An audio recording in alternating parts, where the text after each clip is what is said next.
Good evening students, welcome to Kaushal IAS, welcome to our daily current affair series beyond headlines, जहाँ पे मैं हर दिन आप लोगों के साथ रोज कुछ ना कुछ इंपॉर्टेंट टॉपिक्स लेके आता हूँ from various sources, the Hindu, the Indian express, the times of India, और कुछ दिनों से मैं मैगजीन्स भी इंक्लूड कर रहा हूँ इसमें, द योजना एंड द कुरुक्षेत्र। तो आज जो टॉपिक मैं लेके आया हूँ आपके लिए बहुत इंपॉर्टेंट है बच्चों। जो भी बच्चे सिविल सर्विस प्रिपेयर कर रहे हैं, चाहे वो यूपीएससी हो या ओपीएससी हो, है ना, आईएएस हो या ओएस हो, तो इनके लिए टॉपिक बहुत रेलिवेंट है, बहुत इंपॉर्टेंट है। हर एक टॉपिक को मैंने ब्रीफली डिस्कस किया है और उसके बाद भी एक एक क्वेश्चन आपके लिए छोड़ रखा हूँ। तो या फिर आप क्वेश्चन इधर जो आपको टोटल अगर स्लाइड आपको एक्सेस करना है, या मेरे जो प्रीवियस जितना ही मैंने वीडियो बनाया है करंट अफेयर्स से, उसका अगर स्लाइड एक्सेस करना है तो उसका लिंक मैं टेलीग्राम ग्रुप में, उसका जो लिंक है वो डिस्क्रिप्शन बॉक्स में डाल दूंगा। वो हमारा ओपन टेलीग्राम चैनल है, ठीक है। बहुत सारे बच्चे उधर जुड़ रखे हैं, 200 से ज़्यादा बच्चे जुड़ रखे हैं। ये टॉपिक पे क्वेश्चन हम डालते हैं, क्विज प्रैक्टिस करवाते हैं, मेन्स आंसर राइटिंग इवेल्युएट करते हैं वहाँ पे। तो जल्दी से जाइए कमेंट बॉक्स पे, डिस्क्रिप्शन बॉक्स पे चेक करिए और लिंक को, और उसमें ज्वाइन करिए हमारा जो टेलीग्राम का ओपन चैनल है, ठीक है।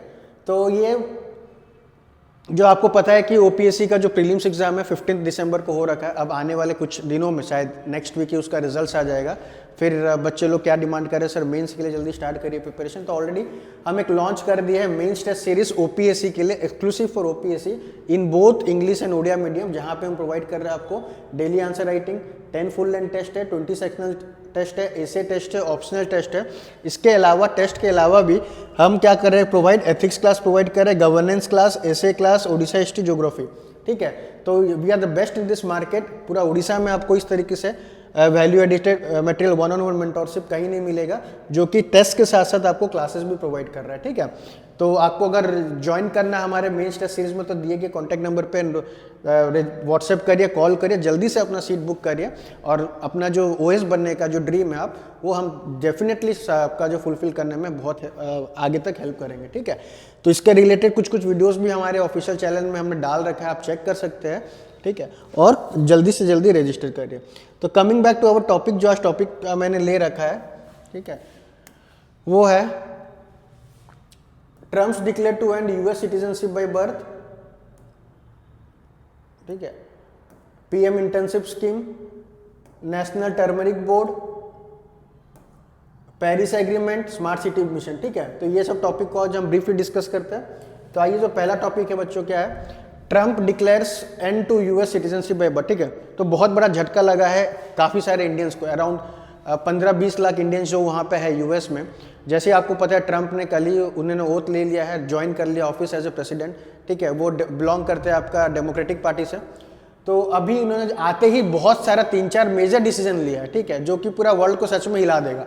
पहला जो डिसीजन उन्होंने आते ही जो पहला जो साइन कर दिया, क्या, जो पहले वहाँ पे सिटीजनशिप बाय बर्थ, ठीक है, जो भी वहाँ पे पैदा होता था उसको बाय डिफॉल्ट यूएस का सिटीजनशिप मिल जाता था।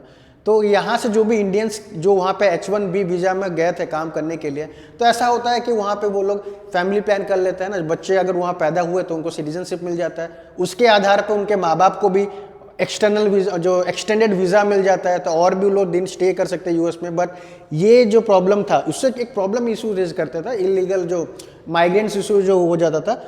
तो फिलहाल जैसे ही उन्होंने ऑफिस ज्वाइन किया as a president of America, उन्होंने ये पहले हटा दिया कि अब से ये रूल लागू नहीं होगा। अगर आपका वहाँ पे कोई अगर पैदा होता है, ठीक है, फ्रॉम एनी अदर कंट्री, तो उसको सिटीजनशिप दिया नहीं जाएगा। तो बहुत मेजर रिफॉर्म है।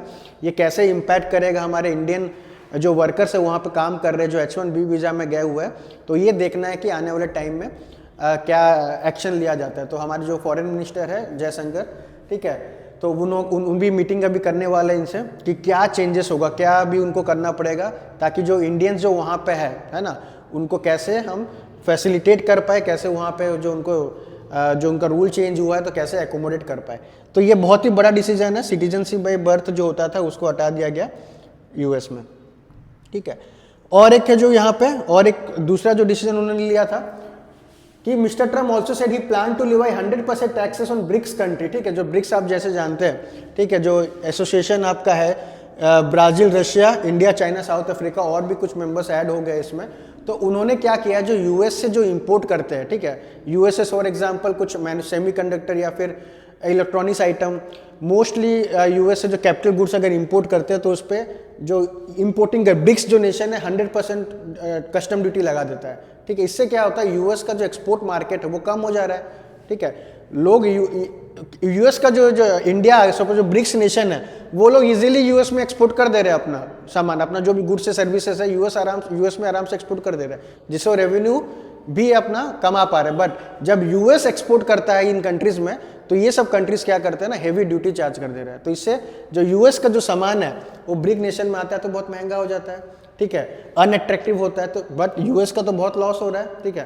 तो इसमें इस वजह से क्या होता है, यूएस नेगेटिव ट्रेड डेफिसिट में चला, ठीक है। तो यूएस का जो ट्रेड बैलेंस है ना, यूएस का जो ट्रेड बैलेंस है विथ ब्रिक्स नेशन, वो नेगेटिव में जा रहा है, ठीक है, नेगेटिव में जा रहा है, क्योंकि यूएस जो भी एक्सपोर्ट कर रहा है ब्रिक नेशन में, ये लोग हेवी ड्यूटी लगा दे रहे हैं, कस्टम ड्यूटी लगा दे, ताकि लोग ब्रिक्स नेशन जो भी है कंपनीज वगैरह वो यूएस से सामान ना ले पाए। But BRICS nation easily US को एक्सपोर्ट कर दे रहा है, ठीक है। तो ऐसा डिसीजन लिया गया है कि अगर जो भी ब्रिक नेशन है, ठीक है, आइदर वो अगर हेवी कस्टम ड्यूटी लगा रहे हैं for all the US goods and import, या फिर डी डॉलराइजेशन कंसेप्ट आप सुने होंगे। अभी ये सारे जो नेशन है ना, डी डॉलराइजेशन की ओर जा रही है। ये लोग अपने में ही बायलैटरल ट्रेड करके, है ना, जो लोकल करेंसी में जो ट्रेड करके डॉलर को बॉयकॉट कर रहा है, ठीक है। तो ये भी सबको पता है। अब इसमें अब ब्रिक्स क्या है, थोड़ा मर्क्यूरियल पर्सन है ना, मर्क्यूरियल मतलब टेम्पर, जल्दी हाई टेम्पर हो जाता है। उन्होंने बोला अगर कोई भी कंट्री ऐसा पाया गया जो कि डॉलर को बॉयकॉट कर रहा है, तो पूरा उसको डॉलर यूज करने नहीं देगा, प्लस 100% टैक्स लगा देगा उसमें, ठीक है। तो ये दो मेजर डिसीजन आप रखेंगे याद। एक तो जो सिटीजनशिप बाय बर्थ है वो हटा दिया गया है, और जो भी ये ब्रिक्स नेशन है, ग्रुप ऑफ 10 नेशन है, 5 ये फाउंडिंग नेशन थे और ऐड हो गया है, ठीक है। तो इसको अगर जो भी अगर यूएस के इंपोर्ट में अगर हेवी ड्यूटी लगाता है, या डी डॉलराइजेशन एक कंसेप्ट है, उसका मैं डिटेल में वीडियो बना रखा हूँ, उसका भी लिंक डाल दूंगा।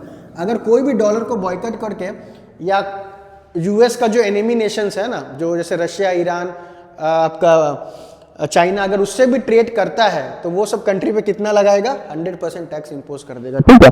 तो ये जानने वाली बात है इस न्यूज में। फिर आता है आज का पीएम इंटर्नशिप स्कीम। तो ये जो इस बजट में बहुत इंपॉर्टेंट प्रोविजन था, ठीक है, बहुत ही अच्छा ये स्कीम है जो हमारी यूनियन गवर्नमेंट ने लॉन्च किया है फॉर ऑल द जो हायर एजुकेशन जो पढ़ रहे, ठीक है, हायर एजुकेशन कॉलेज, जो इंजीनियरिंग कॉलेज हुआ या कोई भी ग्रेजुएट्स कॉलेज हुआ, उसमें सरकार क्या कर रहा है, टाई अप कर रहा है तुम्हारे कंपनीज, 500 टॉप कंपनीज, ठीक है, जो भी इंडिया का जो 500 टॉप कंपनीज है उसको इंसेंटिवाइज कर रहा है, ताकि वो लोग ये सब कॉलेजेस में जाके इंटर्नशिप प्रोवाइड करें। कितना मंथली स्टाइपेंड दिया जाएगा उन बच्चों को, 5,000 फॉर सिलेक्टेड इंटर्न, और वन टाइम ग्रांट दिया जाएगा 6,000 विल ऑल्सो भी प्रोवाइडेड। यहाँ पे कुछ कुछ एलिजिबिलिटी क्राइटेरिया, कौन कौन स्टूडेंट्स जा सकते हैं। एज दिया गया है 21 से 24 ईयर्स तक, education not in a full job, not employed full time, family not a member of government. जो जैसे ये जो स्कीम का फायदा ऑब्वियसली जो बहुत सारे जो गवर्नमेंट जॉब एम्प्लॉयज लोग को तो नहीं मिलता है, ठीक है, और वो एम्प्लॉयड तो होना नहीं चाहिए, कैसे एम्प्लॉयड होंगे, ये क्यों लिखा है वो तो मेरे को भी समझ नहीं आ रहा। बट पीएम इंटर्नशिप स्कीम इसलिए है, तुम्हारे बच्चों ये याद रखोगे कि टॉप, इसमें याद रखने वाला है टॉप 500 कंपनीज, ठीक है, इसको ये लोग को प्रोविजन अब मैंडेट कर दिया गया है कितना, 1 करोड़ इंटर्नशिप जनरेट करने का in next 5 year. 1 crore internship provide करेंगे नेक्स्ट 5 ईयर, ये विजन है आपका पीएम इंटर्नशिप स्कीम का, ठीक है। इसमें जो बच्चे लोग जो एनरोल होंगे उनको कितना मिलेगा, 5,000 रुपया मिलेगा, प्लस अब कंपनी वाला क्यों देगा, कंपनी वाले को सरकार पैसा देगा, ताकि तुम लो पैसा लो और बच्चे लोग को इंटर्नशिप प्रोवाइड करो, है ना। तो ऐसा देखा गया, आज न्यूज में देखा गया, जो कंपनीज का जो सीएसआर एक्टिविटी होता है, 20% ऑफ सीएसआर फंड अब कंपनी कहाँ पे यूज कर रहे हैं, ये सब इंटर्नशिप स्कीम में या फिर स्किल डेवलपमेंट में, ठीक है। तो आज ये इसकी इंपॉर्टेंट न्यूज है, कोट कर सकते हैं आप अपने मेंस आंसर में कि नाउ जो 20% जो सीएसआर फंडिंग है, ऑलमोस्ट सारे company they are using in which type of development, skill development under PM internship scheme, ठीक है। तो ये इंपॉर्टेंट है, इससे बहुत कुछ फायदा होगा, स्किल डेवलप होगा बच्चों का, एम्प्लॉयबिलिटी बढ़ेगा, ठीक है, एम्प्लॉयबिलिटी बढ़ेगा। एम्प्लॉयबिलिटी मतलब वो स्किल डेवलपमेंट होगा, अगर स्किल डेवलपमेंट हुआ, मार्केट लेवल में जो स्किल चल रहा होगा उसकी वजह से एम्प्लॉयमेंट जनरेट करेंगे ये लोग, ठीक है। आजकल देखा जा रहा है कि एजुकेशन में पढ़ाते कुछ और है और रियल वर्ल्ड में जो मार्केट में जो डिमांड है कुछ और ही होता है। बहुत सारे जैसे इंजीनियर्स लोग तो ऐसे ही बेरोजगार बैठे हैं, क्योंकि जो उनको कॉलेज में जो ट्रेनिंग दिया गया, कॉलेज का जो करिकुलम है, मार्केट में जो टेक्नोलॉजी चल रहा है, मार्केट में जो डिमांड है, वो तो जमीन आसमान का फर्क है, ठीक है। तो मार्केट ड्रिवन टेक्नोलॉजी, मार्केट में जो स्किल चल रहा है, वो ये सब कंपनी अब प्रोवाइड करेगी इन इंजीनियरिंग स्टूडेंट्स को या हायर एजुकेशन स्टूडेंट्स को, और बदले में पैसा भी देगी 5,000 रुपये महीना, ठीक है। तो ये बहुत ही रेवोल्यूशनरी स्कीम है, पीएम इंटर्नशिप स्कीम, इसलिए बहुत बजट आउटले किया गया है। इसी साल का जो बजट था उसमें किया गया, इसलिए साल पिछले साल 2025 का बजट, ठीक है, 2024-5 का बजट। तो आते हैं फिर अभी नेक्स्ट में अबाउट द टॉपिक जो मैं आपको बताया, ठीक है। It seeks to provide internship to 1 crore young people over the next 5 years. ये उनका टारगेट है, 1 करोड़ बच्चों को देना है अगले 5 सालों तक। ये देखो यहाँ कॉर्पोरेट CSR का जो मैं बोला था 5, ठीक है, ये देख लीजिएगा आप, application will get a monthly stipend of 4,500 या 5,000 है, कौन सा इसमें चेक करना था, ठीक है। तो इसमें आप डेटा थोड़ा देख सकते हैं, 4,500 टू 5,000 के रेंज में आपको इंटर्नशिप अमाउंट दिया जाएगा फॉर द स्टूडेंट्स, ठीक है। Coming to next topic, national turmeric board. आज का सबसे इंपॉर्टेंट टॉपिक यही है बच्चों, ठीक है। तो बहुत सालों से जो तेलंगाना में निजामाबाद, ठीक है, तेलंगाना का सिटी का नाम है आपका निजामाबाद, वो लोग बहुत सालों से डिमांड कर रहे थे कि एक टर्मरिक के लिए बोर्ड बनाया जाए। जैसे अभी तक हमारा जो बोर्ड बना हुआ है वो है आपका, जैसे टोबैको बोर्ड बना हुआ है, रबर का बोर्ड बना गया है ना, आपका टर्मरिक का बोर्ड का बहुत डिमांड था, क्योंकि टर्मरिक का अब एक्सपोर्ट वैल्यू बहुत ज़्यादा हो रहा है, और तेलंगाना में सबसे जो हब है वो टर्मरिक का जो हब बोलते हैं वो तेलंगाना में है ऑलरेडी। तो यहाँ पे जो बना ये जो नेशनल टर्मरिक बोर्ड, ये इसी साल अभी आज ही का दिन अप्रूव हुआ है। उसका जो हेडक्वार्टर आप याद रखो कहाँ पे, निजामाबाद तेलंगाना में। पर्पस क्या है इस बोर्ड का, देखिए, it has been established to promote the cultivation, production, processing and marketing of turmeric in India and enhancing the income of turmeric farmers, ठीक है। तो जैसा मैंने कहा, ये जो ये लाइन में लिखा हुआ है, जो अभी तक जो बोर्ड बना हुआ था 6 कॉमोडिटीज के लिए बोर्ड बना गया था, ठीक है। जैसे आप ये सुने होंगे, कौन कौन सा कॉमोडिटीज के लिए बोर्ड बना हुआ था, टी बोर्ड है, कॉफी बोर्ड है, टी बोर्ड जैसे आपका कोलकाता में हेडक्वार्टर है, कॉफी बोर्ड है, रबर बोर्ड है, स्पाइसेस का बोर्ड है, टोबैको। ये 6 बोर्ड था जो रेगुलेट करता था आपका क्या, प्रोडक्शन, एक्सपोर्ट, है ना। अभी ये जो 6 बोर्ड के अलावा और एक बोर्ड अभी जुड़ गया है, नेशनल टर्मरिक बोर्ड। तो ये किस पे फोकस करेगा, टर्मरिक, हल्दी पे, ठीक है। अब वहां के जो तेलंगाना के जो फार्मर्स है तो जो टर्मरिक ग्रो करते हैं, अब लार्ज अमाउंट में ग्रो करेंगे, उनका एक इससे क्या फायदा होगा उनका, जो हमारा मोटिव है, डबल इनकम ऑफ फार्मर, ठीक है।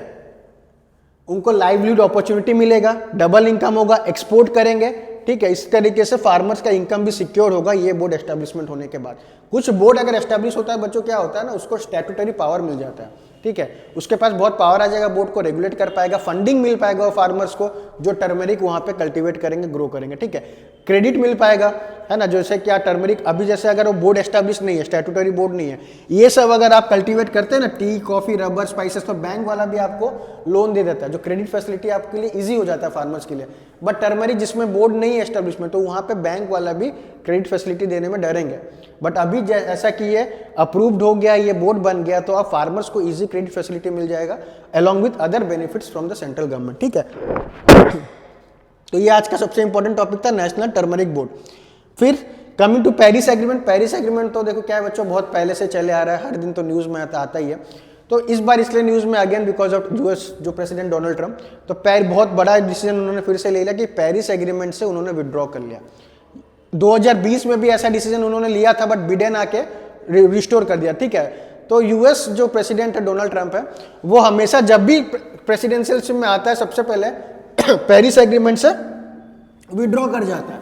2020 में भी सिमिलर हुआ था, बट बिडेन एडमिनिस्ट्रेशन जैसे ही आया फिर से वो पेरिस एग्रीमेंट घुस गया। तो पेरिस एग्रीमेंट बच्चों है क्या, पेरिस एग्रीमेंट में यहाँ पे जो है एक उनका एक डेडलाइन है, टारगेट है कि जो वर्ल्ड का जो टेम्परेचर बढ़ रहा है ना उसको लिमिट करके रखेंगे, जो वर्ल्ड में जो टेम्परेचर बढ़ रहा है उसको लिमिट करके रखेंगे 2 डिग्री सेल्सियस तक, और भी प्रयास करेंगे जो वर्ल्ड का जो टेम्परेचर 1.5 डिग्री सेल्सियस से ज़्यादा बढ़े नहीं। 2 डिग्री तो है, बट और भी एडिशनल मेजर्स लेंगे, एडेप्टेशन लेंगे, मिटिगेशन मेजर्स या फंडिंग करके आपका ग्रीन टेक्नोलॉजी यूज करके ट्राई करेंगे कि 1.5 डिग्री सेल्सियस तक ही लिमिट कर दे जो टेम्परेचर राइज जो हो रहा है एवरेज में, ठीक है। तो पेरिस एग्रीमेंट से जब यूएस जो है वो विड्रॉ कर दिया, यूएस हालांकि सेकेंड लार्जेस्ट पॉल्यूटर है वर्ल्ड में, चाइना सबसे टॉप पॉल्यूटिंग नेशन है, but US second polluting nation है, प्लस यूएस डेवलप्ड नेशन है। पेरिस एग्रीमेंट में एक प्रिंसिपल आपका रहता है common but differentiated responsibility, CBDR, common but differentiated response, CBDR, ठीक है। ये CBDR एक प्रिंसिपल इंपॉर्टेंट है पेरिस एग्रीमेंट में। ये बोलता है कि जो डेवलप्ड इकोनॉमीज है उसको ज़्यादा कंट्रीब्यूट करना है, जो डेवलप्ड इकोनॉमीज के ऊपर ज़्यादा रिस्पॉन्सिबिलिटी देना है, क्योंकि जो यूएस क्या है, सेकेंड लार्जेस्ट पॉल्यूटर है, बहुत ज़्यादा इंडस्ट्रीज है वहाँ पे, तो उनका जो ये जो एमिशन, जो पॉल्यूशन जो एमिट करते हैं, उसका जो परेशानी, जो बर्डन कौन बियर करता है, बर्डन करता है डेवलपिंग नेशन, बर्डन करता है जो लीस्ट डेवलप्ड नेशन जो है ना।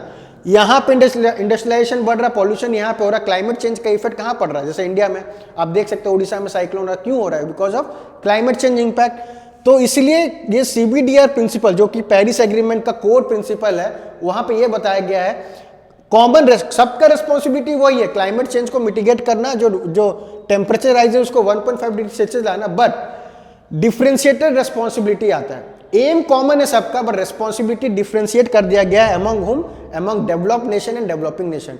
डेवलप्ड नेशन लोग ज्यादा पैसा देंगे, डेवलप्ड नेशन ट्राई करेंगे कि जो भी आपका ग्रीन टेक्नोलॉजीज है वो डेवलपिंग नेशंस को प्रोवाइड करे, और आपका जो फंडिंग है वो प्रोवाइड करे, मिटिगेशन मेजर्स है, एफॉरेस्टेशन जो प्रोजेक्ट्स वगैरह है वो सारा डेवलपिंग नेशंस को दे, ठीक है।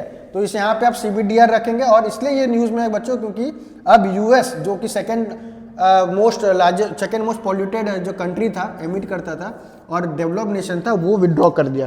तो इससे क्या होगा बच्चों, जो बाकी जो डेवलप्ड नेशंस का मोरल डाउन हो जाएगा, ठीक है, क्लाइमेट चेंज का इम्पैक्ट और बढ़ जाएगा। अब जो हमारे जो प्रेसिडेंट है वहाँ के डोनाल्ड ट्रंप, वो तो ये सब कभी मानते ही नहीं है, फेवर ही नहीं करता, अब और भी तेजी से वो पॉल्यूट करेंगे, वो कैपिटलिस्ट माइंडसेट के है।